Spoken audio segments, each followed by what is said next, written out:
بسم اللہ الرحمن الرحیم وإلہکم الہ واحد لا الہ الا هو الرحمن الرحیم صدق اللہ العظیم وصدق رسولہ النبی الکریم۔ درود پاک پڑھیے۔ صلاۃ و سلام علیک یا رسول اللہ وعلی آلک واصحابک یا سیدی یا حبیب اللہ، الصلاۃ والسلام علیک یا سیدی یا نبی اللہ وعلی آلک واصحابک یا سیدی یا خاتم النبیین۔ تمام تعریفیں، حمد و ثنا اللہ تبارک و تعالی کے لیے، درود و سلام نبی اکرم نور مجسم شفیع معظم احمد مجتبی جناب حضرت محمد مصطفیٰ صلی اللہ تعالی علیہ وسلم کی ذات والا صفات کے لیے حمد و صلات کے بعد درس قرآن و حدیث کے عنوان سے اس بزم نور کا انعقاد ہے۔ آپ کو انتظار کرنا پڑا، ہم کچھ رستہ بھول گئے تھے، یوں سمجھ لیں کہ آپ انتظار کرتے رہے اور ہم مجاہدہ کرتے رہے، مجاہدہ کر کے آپ تک پہنچے۔ اللہ آپ کو بہترین صلہ عطا فرمایا۔ قرآن مجید میں اللہ کریم نے ارشاد فرمایا ہے کہ وَإِلَٰهُكُمْ إِلَٰهٌ وَاحِدٌ، فرمایا تمہارا معبود ایک ہی معبود ہے، لا الہ الا، اس کے سوا کوئی عبادت کے لائق نہیں ہے۔ هو الرحمن الرحیم، بڑا مہربان ہے، نہایت رحم کرنے والا۔ اللہ وحدہ لا شریک ہے، اللہ کی ذات میں، اللہ کی صفات میں کوئی اس کا شریک نہیں ہے۔ وہی وحدت الوجود، وہی واجب الوجود ہے، اسی کا وجود ضروری ہے۔ ایک ہوتا ہے شرک اکبر، اللہ کی ذات و صفات میں کسی کو شریک ٹھہرانا، اور ایک ہوتا ہے شریک اصغر، ریاکاری کرنا، دکھلاوا کرنا۔ دونوں ہی بڑے سخت ناپسندیدہ ہیں۔ اگرچہ شرک اصغر معاف کر دیا جائے گا، اس کی اصلاح ممکن ہے۔ ہمارے ہاں الحمدللہ امت مسلمہ میں شرک اکبر تو نہیں ہوتا، لیکن شرک اصغر کی بیماری بہت زیادہ ہے۔ دکھلاوا کرنا، ریاکاری کرنا، تصنع کرنا، بناوٹ کرنا، اپنے اعمال کو پیش کرنا، یہ ایک بڑا خوفناک منظر ہے۔ آپ غور فرمائیں کہ جس آدمی کے گھر میں 20 لاکھ روپیہ کیش پڑا ہو، وہ کبھی آ کے نہیں بتاتا کہ گھر میں پیسے پڑے ہوئے، کہ بتاتا ہے؟ اور جس کے گھر میں 10 تولے سونا پڑا ہوا ہو، وہ کبھی آ کے نہیں بتاتا کہ گھر میں پڑا ہے، لیکن جو سویرے تہجد کے وقت اٹھ جائے، وہ سارے محلے کو بتاتا ہے کہ میں اٹھ گیا تھا اور میں نے پڑھی ہے۔ 20 لاکھ روپیہ جو کیش گھر میں پڑا ہے وہ نہیں بتایا، لیکن جو 10,000 روپیہ مسجد میں دے دیا وہ سارے علاقے کو بتایا، حالانکہ وہ بڑی قیمتی نیکی تھی، وہ چھپانے والی تھی، لیکن اس کا اظہار کرنا، اس کو بتلانا۔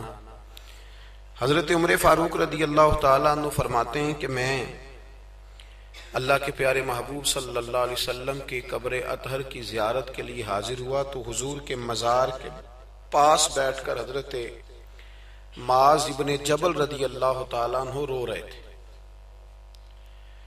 میں نے انہیں دیکھ کے کہا کہ کیوں رو رہے ہو؟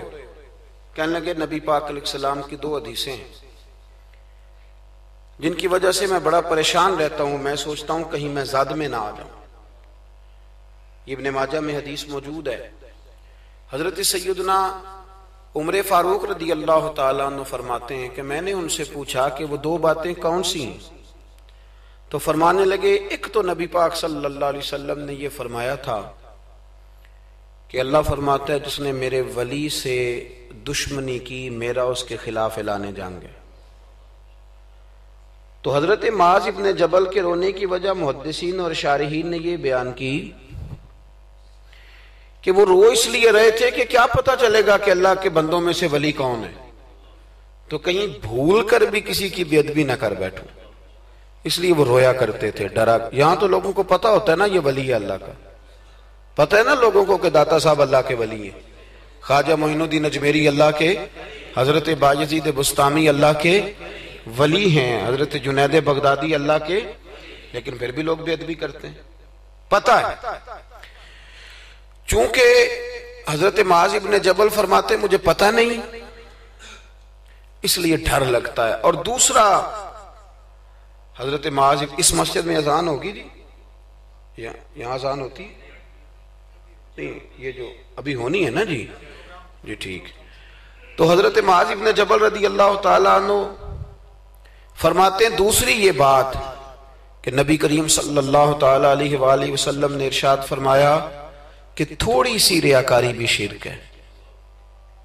تھوڑی سی، سیاستہ کی روایت درس کر رہا ہوں، یعنی یہ نہیں ہو سکتا کہ چلیں آپ تھوڑی سی کر لیں اور باقی سارے مخلص ہو جائیں، یہ نہیں فرمایا، بلکہ فرمایا تھوڑی سی ریاکاری بھی شرک ہے. تھوڑا سا بھی دکھلاوا نہ کرو، تھوڑا سا. چونکہ ذات الہی کے لیے جو کام کر رہے ہو وہ بندوں کو کیوں بتا رہے ہو؟ جو کام اللہ کی رضا کے لیے، اس میں بندوں کی شراکت کا کیا معنی ہوگا؟ میرے عزیز دوستو، ہمارے ہاں معاشرے میں گھٹن تب پیدا ہوتی ہے جب لوگ نیکیاں چھپ کے نہیں کرتے.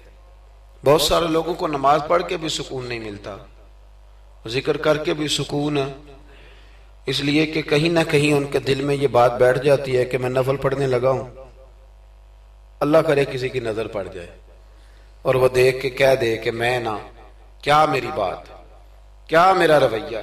حضرت جنید بغدادی رحمت اللہ علیہ فرماتے ہیں کہ ایک شخص تھا میرے زمانے میں جس نے نیک بننے کے لیے نماز شروع کی اور بڑی پکی نمازیں پڑھتا تھا، لیکن جدھر سے گزرتا تھا لوگ کہتے تھے وہ دیکھو ریاکار جا رہا ہے، کیونکہ جس مقصد کے لیے کام کرتا تھا وہ عیاں ہو گیا. میرے پاس ایک دن آیا، کہنے لگا حضور نیک نامی کے لیے عبادت شروع کی تھی، الٹا بدنام ہو گیا ہوں. آپ فرماتے میں نے اسے کہا تو لوگوں کی طرف سے امید اتار کیوں نہیں دیتا کہ لوگ تیری تعریف کریں گے؟ تو ایک ہفتہ اس لیے پڑھ کے میرا اللہ دیکھ لے اور اللہ کے رسول دیکھ لے، اس لیے پڑھ لے ایک ہفتہ، پھر اس کے بعد مجھے بتانا.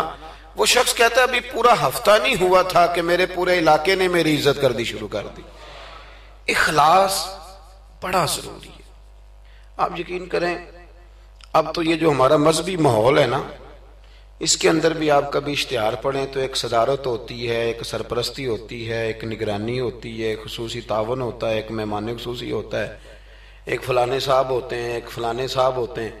تو کئی دفعہ بندہ سوچ میں پڑ جاتا ہے کہ یار حد ہو گئی ہے، اس گاؤں میں صرف 6 ہی بندے ہیں، یہی صرف قابل بندے تھے جن کے نام لکھ دیے گئے، اور پھر جس کے پاس نوٹوں کی دتھی ہوتی ہے اس کا فرنٹ سیٹ پہ اس کا نام لکھا ہوا ہوتا ہے، وہ آگے ہوتا ہے. ایسے تو نہ کریں آپ. اخلاص دیکھیں نا، جو بندہ ویڈیو میں آ گیا اس کا تو سب کو پتا چل گیا کہ محفل میں آیا ہوا تھا، تو جو ویڈیو میں نہیں آیا اس کا بندوں کو پتا چلے نہ چلے، رب رسول کو تو پتا ہے نا کہ آیا ہوا تھا. آپ کی اس محفل کا مہمان خصوصی پتا کون ہے؟ بتا دوں؟ میں نہیں، میں تو سیدھا سٹیج پہ آیا ہوں، سٹیج سے سیدھا گاڑی میں جاؤں گا. اس محفل کا مہمان خصوصی وہ ہے جس نے یہاں جھاڑو دیا مسجد میں، جس نے صفیں بچھائی ہیں، جس نے جو پیچھے بیٹھا ہے، جس نے بیچارے نے یہاں سارا دن محنت، جس نے اشتہار لگائے، وہ مہمان خصوصی جس نے محنت کی. باقی تو آئے لوگ صدارت کر کے گزر گئے. اخلاص والا عمل زندہ رہتا ہے. اور اگر آپ ناراض نہ ہوں تو میں تو ریاکاری کا سادہ ترجمہ کیا کرتا ہوں، اگر آپ کہیں تو کر دوں. تسی بولے نہیں، 2-4 تے بندے بولے، رہن دینے ہیں، کوئی اور گل کر لے. کر دوں ریاکاری کا سادہ ترجمہ؟ میں ریاکار کو نہ اداکار کہتا ہوں. میں کہتا ہوں جو ریاکار ہوتا ہے یہ بنیادی طور پہ تو اداکاری لمبی چلتی کوئی نہیں، بندہ تھک جاتا ہے. اداکاری لمبی نہیں چلتی، لمبا کام اخلاص والا چلتا ہے. وہ تھوڑا ہو وہ اخلاص والا چلتا ہے. خلوص کا معاملہ کریں بھئی، کچھ کام تو ایسے کریں جو فقط اللہ اور اس کے رسول کی رضا کے لیے ہیں، اور ان کو چھپائیں کہ کوئی بندہ دیکھ نہ لے، چھپا کے رکھیں. مخلص فی الدین، اللہ کی رضا کے لیے. حضرت سیدنا عثمان غنی رضی اللہ تعالیٰ عنہ نے نا سیدہ عائشہ صدیقہ رضی اللہ تعالیٰ عنہا کو نا ایک ملازمہ دی تھی، خادمہ کا. اماں جی یہ آپ کے کام کاج کر دے گی سارے، یہ آپ کو بہت ساری جو چیزوں کی ضرورت ہوگی فراہم کریں گی، کپڑے دھویا کریں گی، جھاڑو دیں گی، روٹی پکا کے، ایک خادمہ دی، کنیز دی۔ وہ کنیز کہتی ہے کہ میں تو گئی تھی حضرت عائشہ کی خدمت کرنے، اور وہاں منظر یہ تھا کہ جناب عائشہ میرے بھی سارے کام کر دیتی تھی۔ وہ روٹیاں پکانے کھڑی ہوتی تو 2 روٹیاں مجھے بھی پکا دیتی، وہ کپڑے دھونے کے لیے کھڑے ہوتی تو کہتی لا تیرا دوپٹہ میں بھی دھو دیتی ہوں۔ وہ میرے سارے ہی کام کر دیتی، لیکن جب کوئی دروازے پہ بھیک مانگنے آتا نا تو جناب عائشہ صدیقہ مجھے پیسے دے کے کہتی جاؤ اسے دے آ۔ تو میں عرض کرتی کہ اماں جی سارے کام آپ میرے بھی کر دیتی ہیں، اور جب باہر کچھ دینے کی باری آتی ہے تو آپ مجھے بھیجتی ہیں، تو اس میں کیا حکمت ہے؟ تو جناب عائشہ صدیقہ رضی اللہ تعالیٰ عنہ کی سوچ دیکھیں، پھر لوٹیں میرے دوست، دیکھیں ہماری اماں ہماری تربیت کیسے کرتی، دیکھیں ان کا انداز فکر کیا ہے سوچنے کا۔ جناب عائشہ صدیقہ رضی اللہ تعالیٰ عنہ فرمانے لگی جب تو باہر جا کے اس کو خیرات دے گی نا تو وہ تجھے دعا دے گی، تو وہ سمجھے گی کہ یہ مجھے دے رہی ہے، وہ دعا بھی تجھے ہی دے جائے گی۔ میں دعا بھی نہیں لینا چاہتی، میں نے جو بھی اجر لینا ہے قیامت کے دن اپنے رب کریم سے ہی لینا ہے۔ میں چاہتی ہوں کہ دعا بھی تو ہی لے لے، میں دعا والا۔ یہاں تو 36 مرتبہ شکریہ ادا کرنا پڑتا ہے، 36 مرتبہ۔ فلانا آیا اس کا بھی شکریہ، فلانا آیا اس کا بھی شکریہ، فلاں صاحب آئے ان کا بھی شکریہ، اتنے شکریہ ادا کرنے پڑتے ہیں۔ اور ہمارے تو دیہاتوں میں لوگ کہتے ہیں نیکی تے میں کراں پر ایکڑا نہ نیکی کر دینے۔ میں کہ چلو انہوں نے کہنے ہیں تساں نیکی کیتی تہاڈے اشتہار چھپوا دینا، بندہ بڑا چنگا بھی میرے نال نیکی کر گئے، اس کے پوسٹر لگنے چاہیے۔ نیکی کس کے لیے کی تھی؟ بولیے سارے بولیے، تو اللہ کو بتانے کی ضرورت ہے۔ ہمارے ہاں تو ختموں میں بڑا برا حال ہوتا ہے، ایک لسٹ دی جاتی ہے بڑی لمبی، مجھے بھی ایک جگہ لسٹ دے دی، اس پہ لکھا تھا کہ 5000 قرآن پاک پڑھا ہے، حالانکہ مرنے والے کا اپنا بیٹا ایک سپارہ بھی نہیں پڑھتا، وہ ایک سپارہ بھی نہیں پڑھتا۔ 5000 قرآن پاک، اتنے لاکھ درود شریف۔ تو میں نے دعا شروع کی تو میں نے کہا کہ یا اللہ جو پڑھایا جانے والے کی روح کو بخش دے۔ تو بعد میں مجھے وہ کہنے لگے پیر صاحب آپ نے بتایا ہی نہیں کیا کچھ پڑھا تھا۔ میں کہا کہنے دسنا ساجے، کس کو بتانا تھا؟ ثواب کس نے دینا ہے؟ اس کو ضرورت ہے بتانے کی؟ معاذ اللہ، آپ کیسی بات کرتے ہیں؟ یعنی یہ ثواب بھی اب بندوں کو بتائیں گے؟ پھر جی یہ 50,000 روپیہ میں اپنے ابا جی کی طرف مسجد دینے لگا ہوں تو یہ ختم میں یہ بھی اعلان کر دیں۔ اچھا جناب ابا جی آپ کو کیا دے گئے؟ کہنے لگا 2-4 ایکڑ زمین بھی، کاروبار بھی، پیسے بھی۔ تو میں نے کہا اس نے بھی مسجد میں اعلان کرایا تھا کہ بغیر اعلان کے دے گیا ہے؟ میں تو نہیں، وہ تو بغیر اعلان کے دے گیا، تو اس میں سے 20,000 دے رہا، اس کا بھی اعلان کرا رہا ہے۔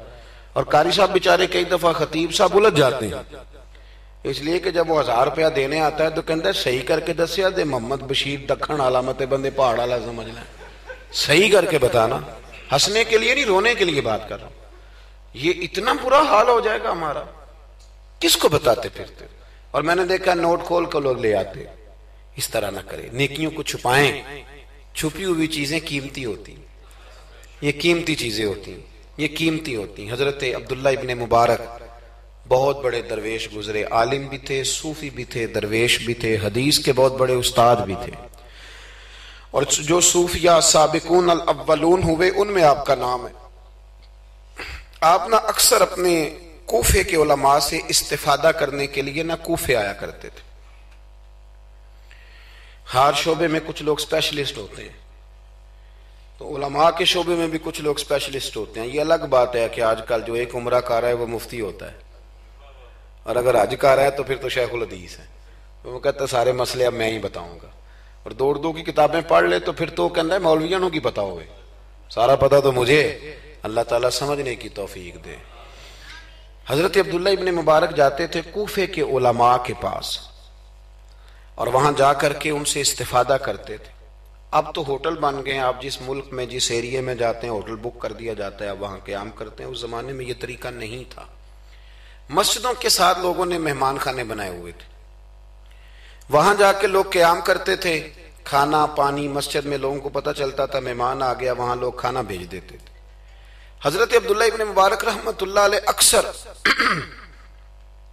اس مہمان خانے میں کوفے جا کے رکتے۔ ایک نوجوان تھا، اس کو علماء کی خدمت کا بڑا شوق تھا، اللہ کے بندوں کی خدمت کا شوق لگ جائے تو پھر اللہ بڑی رحمت فرمایا کرتا ہے. اسے بڑا شوق تھا, وہ بڑی خدمت کرتا, آپ کے لیے کھانا لاتا, پانی لاتا, چائے لاتا, تکیہ پیش کرتا. بڑے مہینوں سالوں سے ملاقات رہی. پھر ایک دفعہ حضرت عبداللہ ابن مبارک آئے کوفے میں تو پوچھا کہ وہ نوجوان کہاں ہے. لوگوں نے عرض کی حضور وہ چھوٹا سا کاروبار کرتا تھا تو اس پہ قرضے چڑھ گئے. جن لوگوں کے پیسے دینے تھے نا وہ بڑے تگڑے لوگ تھے, انہوں نے پرچہ کٹوا دیا. کوتوال شہر سمجھ لیں کہ ایس ایچ او گرفتار کر کے لے گئے. جب تک بندہ سخاوت کر رہا ہوتا ہے تب تک نہیں لوگ پوچھتے کہاں سے آئے ہیں, اور جب بندہ کہیں الجھ جائے نا تو پھر بندے کہتے ہیں اوہو بندہ ہی ٹھیک نہیں تھا. بڑے بڑے لوگوں کو نقصان ہو جاتا ہے کاروبار میں, یہ کیا بات ہوئی.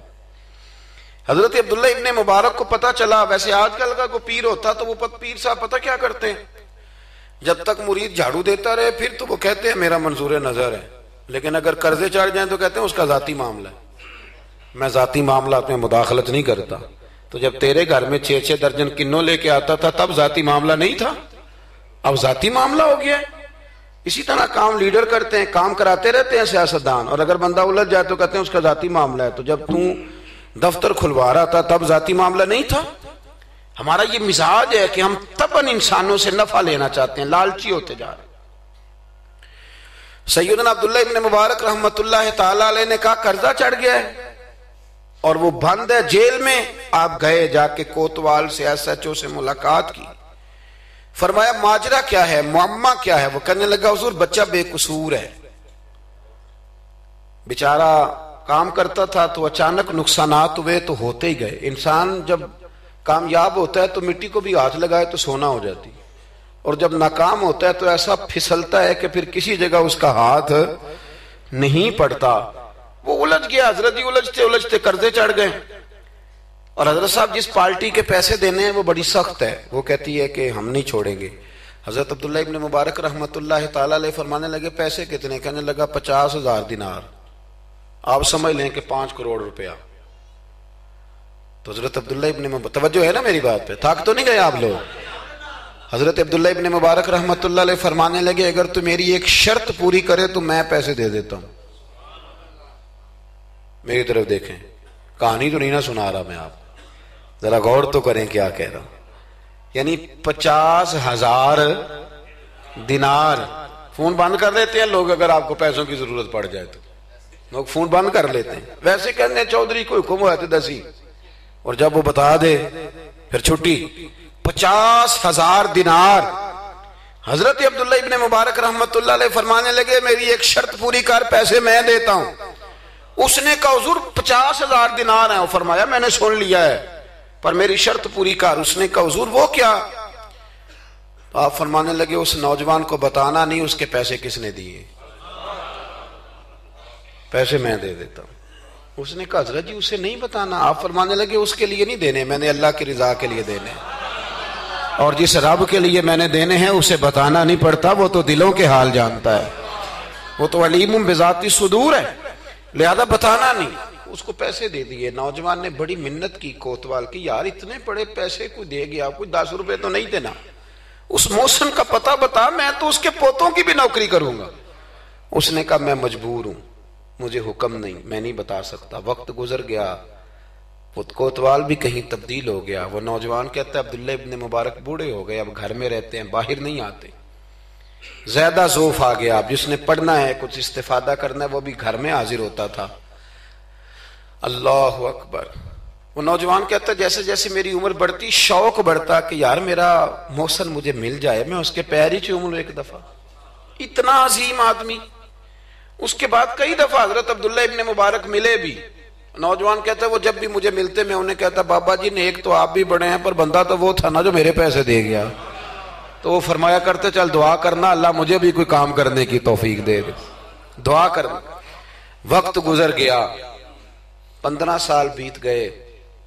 ایک دن وہ کوتوال کہیں رستے میں مل گیا تو اس نوجوان نے نا سر سے پگڑی اتار کے پیروں میں رکھ دی. کہنے لگا تجھے اللہ رسول کا واسطہ, میں کہیں شکریہ ادا کرنے سے پہلے ماری نہ جاؤں, میرے محسن کا پتہ تو بتا دے, ایک دفعہ بتا وہ کون ہے. وہ کوتوال کہنے لگا تو نے قسم ہی بڑی دے دی ہے, تجھے واقعی نہیں پتا وہ کون ہے. تو نہیں جانتا؟ کہا نہیں. کہنے لگا روز تو ان کی بغل میں بیٹھا ہوتا تھا, بعد میں بھی کئی دفعہ اکٹھے دیکھا. کہا کیا مطلب؟ کہنے لگے حضرت عبداللہ ابن مبارک. وہ نوجوان کہتا ہے میں اتنا تیز دوڑا کہ پگڑی گر گئی, جوتے ٹوٹ گئے, پیروں میں زخم ہو گئے, پر میں بھاگا کہ میں شکریہ ادا کروں. میری اجرت میری محنت سے زیادہ کیوں ہے؟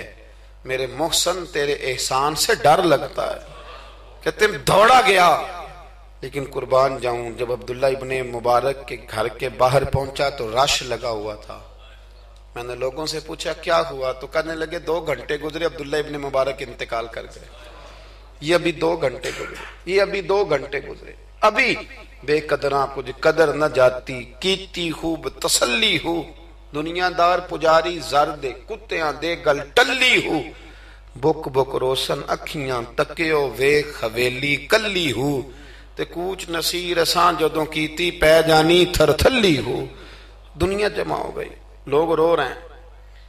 وہ نوجوان کہتا ہے کہ میں اندر داخل ہوا تو سفید کفن میں نے نورانی چہرے والا بابا لیٹے ہوئے دیکھا, اور میں نے پھر اپنی داڑھی ان کے پیروں میں رکھی, اور میں نے کہا بابا آپ نے تہجدیں کتنی پڑھی آپ جانے اور آپ کا رب جانے, قرآن کتنے ختم کی آپ جانے اور اللہ جانے, کتنے لوگوں کو علم حدیث دیا آپ جانے اور آپ کا رب جانے, پر جو آپ نے میرے ساتھ کیا ہے نا, مجھے امید ہے اس ایک نیکی کی برکت سے ہی رب آپ کو جنت عطا کر دے. یارو کوئی کام کرنا بھی تو اسے دکھا لینا, اس پر اس قدر زیادہ. تشریف رکھیں جی, اللہ خوش رکھے آپ کو. میں تو خدمت تھوڑی کرانے آیا ہوں, اللہ آپ کو بہت ساری عزتوں سے نواز. میری خدمت اتنی ہے کہ آپ میری کوئی ایک بات سمجھ جائیں, اللہ آپ کو جزائے خیر دے. عزیز دوست, اگر مزاج میں خلوص ہو, ایک دیکھیں نا, بیوی کو آپ سارا خرچہ دیں, اس کی ہر بات مانے, لیکن اسے پتہ چل جائے کہ میرے ساتھ مخلص نہیں, کہیں اور بھی اس کی نظر ہے تو گھر بستا ہے. اور اگر خامد کو پتہ چل جائے کہ کپڑے بھی وقت پہ دھو کے دیتی ہے, روٹی بھی ٹائم پہ پکاتی ہے, لیکن میرے ساتھ مخلص نہیں, تو گھر چلتا ہے؟ اخلاص نہ ہو تو گھر نہیں چلتا, تو پورا دین کیسے چلے گا؟ لیکن لوگ دکھاتے پھرتے ہیں اپنا, آپ بتاتے پھرتے ہیں, الجھ گئے ہیں. کیا ضرورت ہے ان چیزوں کی؟ اگر آپ کے اندر خوشبو ہے تو خوشبو کو تھوڑی ضرورت ہے کہ وہ بتائے کہ میں خوشبو ہوں. خوشبو بتایا نہیں کرتی, خوشبو آیا کرتی ہے. خوشبو بولیے آیا کرتی. امام زین العابدین. بس بات سمیٹنے لگا.